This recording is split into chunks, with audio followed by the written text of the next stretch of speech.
नितिन नवीन की नियुक्ति का बंगाल कनेक्शन क्या है? भद्रलोक में कितने प्रभावशाली है कायस्थ? बीजेपी के कार्यकारी अध्यक्ष नितिन नवीन कायस्थ जाति से आते हैं। इनकी जनसंख्या यूपी बिहार में ही नहीं पूरे देश में कहीं भी इतनी नहीं है कि वो राजनीति को प्रभावित कर सके, पर बंगाल में आजादी के बाद 37 साल तक कायस्थों के हाथ में सत्ता रही है। आइए समझने का प्रयास करते हैं कि नवीन की नियुक्ति का बंगाल से क्या कोई रिश्ता है। भारतीय जनता पार्टी ने 14 दिसंबर 2025 को एक ऐसा फैसला लिया जिसने राजनीतिक गलियारों में हलचल मचा दी। बिहार के कैबिनेट मंत्री और 5 बार के विधायक नितिन नवीन को पार्टी का राष्ट्रीय कार्यकारी अध्यक्ष नियुक्त किया गया है। मात्र 45 वर्ष की आयु में यह नियुक्ति भाजपा के इतिहास में सबसे युवा राष्ट्रीय नेता के रूप में दर्ज हो गई है। नितिन नवीन जो बिहार के बांकीपुर विधानसभा क्षेत्र से विधायक है, अब जेपी नड्डा के बाद पार्टी के संगठनात्मक चेहरे के रूप में उभर रही है। सोशल मीडिया पर यह कहा जा रहा है कि नितिन नवीन के बहाने भारतीय जनता पार्टी बंगाल विधानसभा चुनाव में बढ़त बनाना चाहती है। लेकिन सवाल यह उठता है कि बिहार के इस नेता का पश्चिम बंगाल के आगामी विधानसभा चुनाव से क्या लेना देना है, और क्या यह नियुक्ति भाजपा की उस रणनीति का हिस्सा है जिसमें बंगाली भद्रलोक को प्रभावित करने का प्रयास किया जा रहा है। पश्चिम बंगाल 2026 के विधानसभा चुनाव में भाजपा की नजरें टीएमसी की ममता बनर्जी पर टिकी हैं। 2021 के चुनाव में भाजपा ने 77 सीटें जीतकर अपनी ताकत दिखाई थी, लेकिन अब लक्ष्य 200 से अधिक सीटें हासिल करना है। बंगाल की राजनीति में जाति, संस्कृति और बौद्धिक वर्ग यानी कि भद्रलोक की भूमिका हमेशा से महत्वपूर्ण रही है। नितिन नवीन की नियुक्ति को विशेषज्ञ एक मास्टर स्ट्रोक बता रहे हैं, क्योंकि उनकी कायस्थ जाति बंगाल के भद्रलोक से सीधे जुड़ती है। क्या नवीन की नियुक्ति बंगाली भद्रलोक को इम्प्रेस करने में सफल होगी? नितिन का बंगाल से कनेक्शन उनकी जाति और छवि से जुड़ा है। कायस्थ होने के नाते वे बंगाल के उस वर्ग से जुड़ते हैं जो सदियों से राज्य की सत्ता और संस्कृति को आकार देता आया है। बिहार और बंगाल के बीच सांस्कृतिक समानताएं हैं। दोनों में कायस्थ, ब्राह्मण और वैद्य समुदायों का प्रभाव है। विशेषज्ञों का मानना है कि यह फैसला अमित शाह की रणनीति का हिस्सा है, जो बंगाल को अगला बड़ा लक्ष्य मानते हैं। भद्रलोक शब्द बंगाली संस्कृति का प्रतीक है। 19वीं शताब्दी में बंगाल रेनेसां के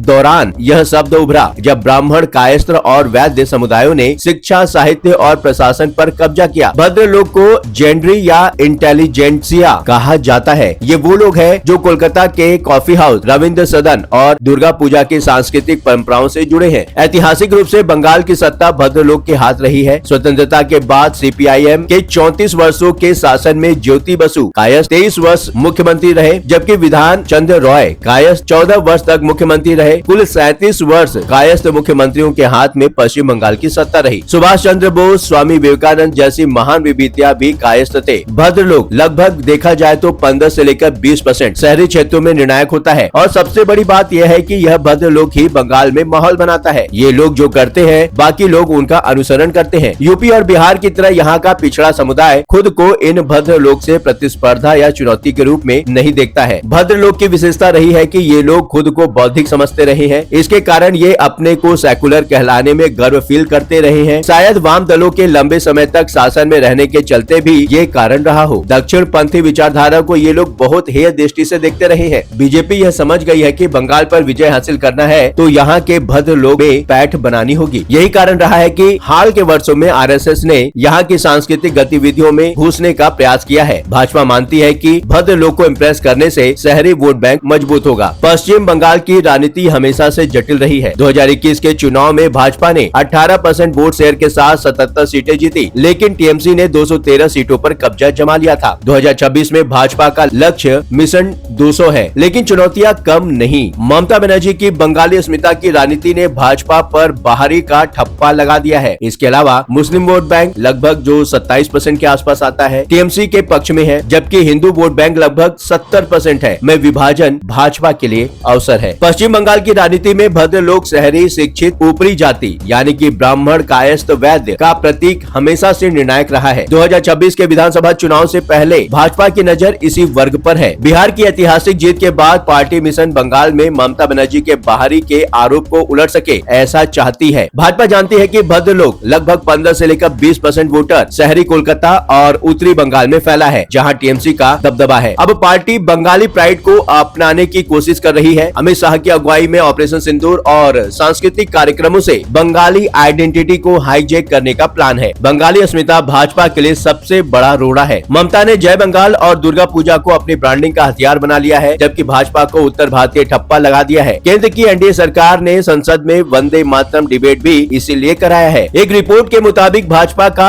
आउटसाइडर टैग 2021 में ही नुकसानदेह साबित हुआ। बीजेपी की कोशिश होगी आगामी विधानसभा चुनाव तक इससे मुक्त हो सके। नितिन की सॉफ्ट इमेज युवा, शिक्षित, गैर आक्रामक भाजपा के पारंपरिक हिंदुत्व चेहरे से अलग है। वे ममता बनर्जी के भावुक स्टाइल का काउंटर कर सकते हैं। नवीन की नियुक्ति पर आरजेडी के प्रवक्ता मृत्युंजय तिवारी ने जिस तरह से उनकी तारीफ की है, वही इस बात को बताता है कि नवीन की कार्यशैली आम नेताओं से अलग हटकर है। नियुक्ति के बाद एक टीवी इंटरव्यू में नितिन ने कहा, हम बंगाल भी जीतेंगे। एक्स पर एक यूजर ने लिखा, नितिन नवीन कायस्थ भद्र लोग वोट प्रभावित करेंगे, जो बंगाल का बड़ा चंक है। एसआईआर से कांगलू यानी कि पिछड़ी जातियों का ध्यान रखा जा रहा है। यह भाजपा का पिंसर मूव है। नवीन का कायस्थ कनेक्शन महत्वपूर्ण है, क्योंकि बंगाल में कायस्थ वोट भद्र लोग का कोर है। बोस, मित्रा, घोष जैसे उपनाम वाले कायस्थ परिवार भाजपा की ओर झुक सकते हैं, अगर विकास और सांस्कृतिक अपील हो। नितिन नवीन का जन्म 1980 में पटना, बिहार में एक कायस्थ परिवार में हुआ। कायस्थ समुदाय परंपरागत रूप से प्रशासनिक और बौद्धिक कार्यों से जुड़ा रहा है। बिहार और बंगाल दोनों राज्यों में प्रभावशाली है। नितिन ने अपनी शिक्षा पटना से पूरी की और शुरू में राजनीति से दूरी बनाए रखी, लेकिन 2005 में वे भाजपा से जुड़े और 2010 से लगातार चुनाव जीतते आ रहे हैं। 2020 के बिहार चुनाव में उन्होंने बांकीपुर से 51,000 से अधिक वोटों से जीत हासिल की है। वर्तमान में वे बिहार सरकार में सड़क निर्माण मंत्री हैं। उनकी छवि एक सॉफ्ट और युवा नेता की है, जो अमित शाह के करीबी माने जाते हैं। भाजपा युवा मोर्चा BJYM के